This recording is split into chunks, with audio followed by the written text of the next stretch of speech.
ইরানে নারীদের জন্য নতুন বাধ্যতামূলক পোশাকবিধি আইন কার্যকর হতে যাচ্ছে। এই আইন অমান্য করলে মৃত্যুদণ্ড বা সর্বোচ্চ 15 বছরের কারাদণ্ড হতে পারে। এছাড়া শালীনতা ও হিজাবের সংস্কৃতি নামে পাশ হওয়া আইনে 12,500 ইউরো পর্যন্ত জরিমানা, বেত্রাঘাত এবং দীর্ঘমেয়াদী কারাদণ্ডের শাস্তি নির্ধারণ করা হয়েছে।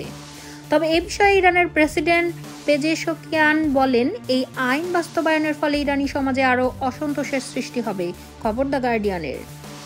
আইনটির 37 ধারা অনুসারে যারা বিদেশি মিডিয়া এবং আন্তর্জাতিক সুশীল সমাজের কাছে অশালীনতা উন্মোচন বা অসামঞ্জস্যপূর্ণ পোশাক প্রচারে সহায়তা করবেন তাদের 10 বছরের কারাদণ্ড এবং 12,500 ইউরো জরিমানা হতে পারে।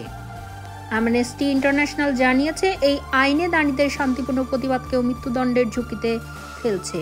এই আইনে নারীদের স্বাধীনতার উপর ব্যাপক দমনমূলক পদক্ষেপ হিসেবে বর্ণনা করেছে আন্তর্জাতিক মানবাধিকার সংগঠনটি। ইরানি সাংবাদিক, অ্যাক্টিভিস্ট, ধর্মীয় নেতা এবং মানবাধিকার আইনজীবীরা মনে করছেন, এই আইন নারী ও কিশোরীদের জোরপূর্বক চাপিয়ে দেওয়ার ফলে তাদের প্রতি অবিচার করা হচ্ছে।